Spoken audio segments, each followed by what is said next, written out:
Hello to Roman and Cleo and Sterling and Winnie and James. So today I went to the library, yay, and I found some more books. And let's see, today is a happy birthday to my friend Mary, who's a lot older than you kids. She's a year younger than me. Well, there's a dog in one of these stories, big dog. And what's his name? Oh, Scooby-Doo. All right, so what is this book about? Let's find out. So, what is this book? It is a story about the Bake Off Mayhem. It's a Scooby-Doo book. Now, I gotta tell you, I'm having a hard time finding Scooby-Doo books at the library that we haven't already read. But I found this one. I think this is a new one. And, oh, it has to do with cake, and I love cake. I think most of you love cake, too. Okay, so, Bake Off Mayhem. Here's the gang. What are they at? Well, they appear to be at a carnival or fair or an outside activity here. It was a perfect day for Scooby-Doo and the gang to visit the country fair. Hey, Scoob, do you smell what I smell? Asked Shaggy. Ooh, yummy, said Scooby.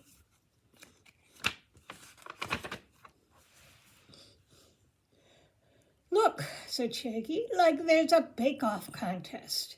Elmer Jones was sitting at the judging table.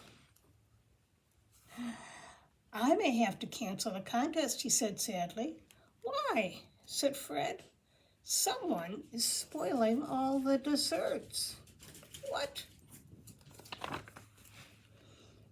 I know Shaggy and Scooby can enter the contest, and we will catch that culprit, said Fred. Great, said Elmer.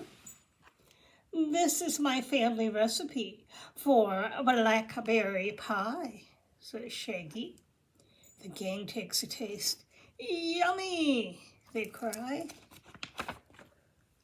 The gang met the Dumpling Sisters. Hey, welcome to the bake-off. They're the Dumpling Sisters. Welcome to the bake-off.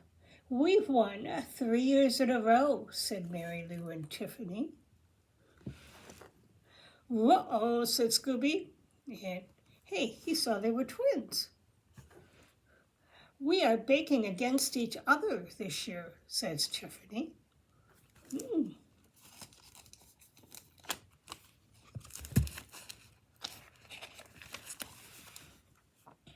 Pierre, a French pastry chef, was at the next station. Pardon, you are in my way. Dwayne, a short order cook, was next to Pierre. You're crowding me, you guys, he said. The judges tasted the desserts. He made a sour face. Yuck, said Elmer. These desserts all taste sour. But Shaggy's cake was delicious, said Velma.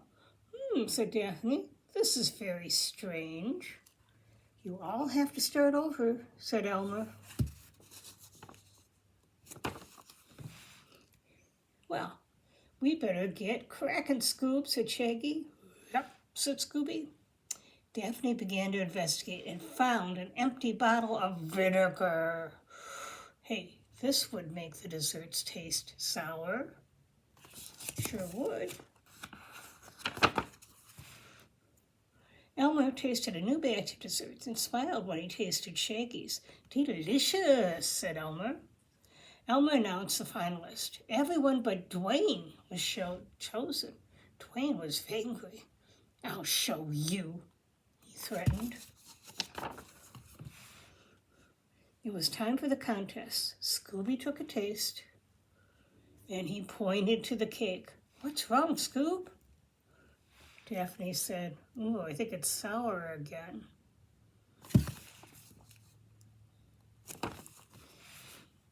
Daphne and Velma found another bottle of vinegar. It was by Pierre's station. "That's not mine," he said. "Where were you last night?" asked Daphne. "I was at my restaurant," said Pierre. "Ask my boss." "What's that?" asked Fred, and he pointed to a hat on the ground. It was next to Mary Lou's station. "Hey, that's Dwayne's hat."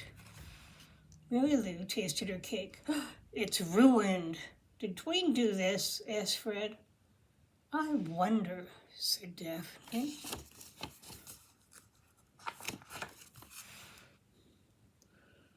"How come he didn't spoil your dessert?" Mary Lou asked Tiffany.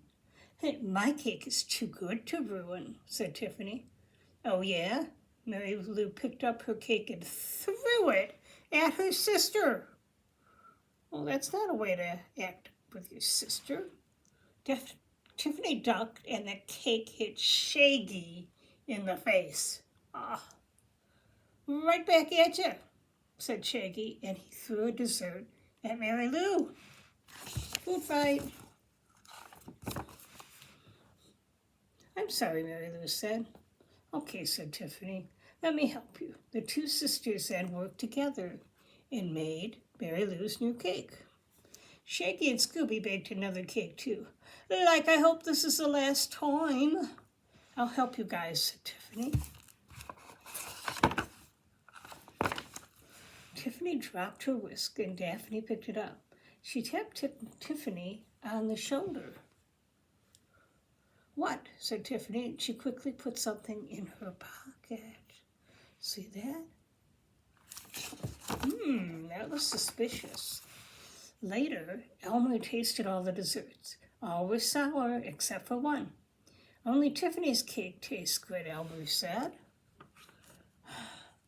That makes me the winner," said Tiffany. "Wait a second." Daphne stepped forward, reached into Tiffany's pocket, and pulled out a bottle of vinegar. "I knew it was you all along," said Mary Lou. "Tiffany is out of the bake-off," said Elmer. The other contestants baked one last time. "Shaggy and Scooby are the winners." Scooby-Dooby-Doo. Okay, well, that was my Scooby-Doo book for today, but that was kind of a short book.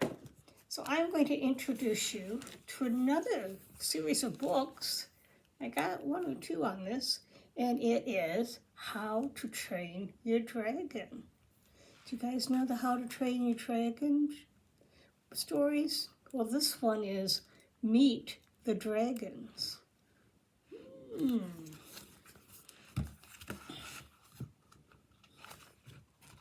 Meet the Dragons.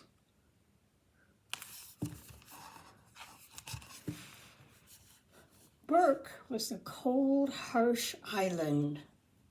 The Vikings who lived here had to fight to survive. Who did the Vikings fight? They fought dragons, and they were fierce beasts of all sizes. Hiccup was a very small Viking.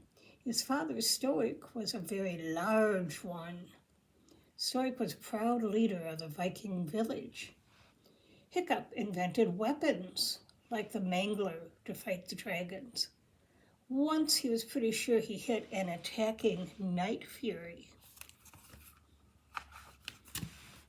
With each attack, the dragon stole more and more food. Stoic ordered all of the adults to sail off in search of the dragon's island. The teenagers had to learn to defend Berk. Astrid was a tough Viking girl with her own axe. She couldn't wait for dragon training. The other teens were excited too. Roughnut and Toughnut were twins. They were always competing to see which one of them was rougher and tougher. Shout Out loved danger. He was quick to act and slow to think. Fish Legs was a little more careful, but he still liked to fight. Goober was the teen's teacher. On the first day of training, he brought out a stout dragon called Grunkle. Grunkle could eat rocks, turn them into lava balls. They could hover and fly backwards, but they couldn't make fire if their heads got wet. Next, Goober showed them a tiny dragon called Terrible Terror. The Terrible Terror was the size of a dog, but it was no less deadly. When it comes to dragons, size does not matter. Next on the list was a deadly nader. Naders could breathe fire. Ooh, and shoot darts from their tails. Look at those tails. But naders also had a weakness. They had a blind spot. If Hiccup stood still, he was safe because the dragon couldn't see him. The last dragon that Goober showed the group was the hideous Zippleback. It was the trickiest of all the dragons. Each Zippleback had 2 heads. One had breathed explosive gas, and the other one lighted the gas. Ooh, set it on fire. Ooh.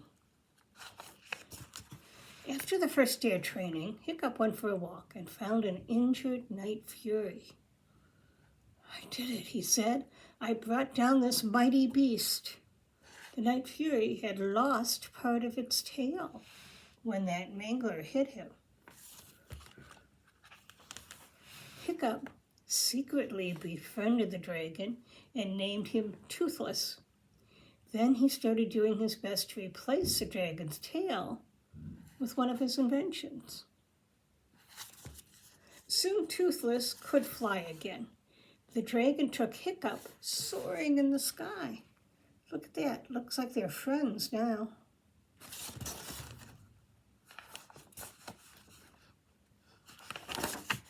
One day, Astrid followed Hiccup when he went to visit Toothless. She could hardly believe what she saw.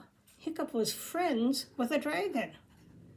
What have you done? She cried. Then she ran towards the village to tell the Vikings.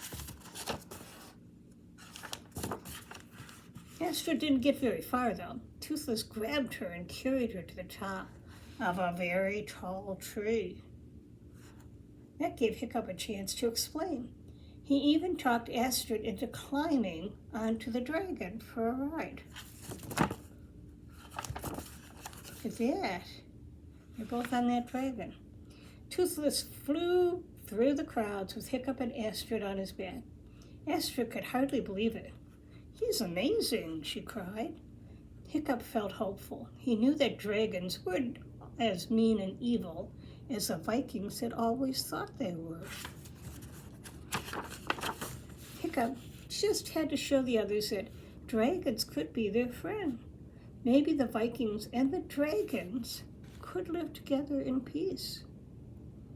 So it looks like Hiccup and Astrid showed them how to train a dragon.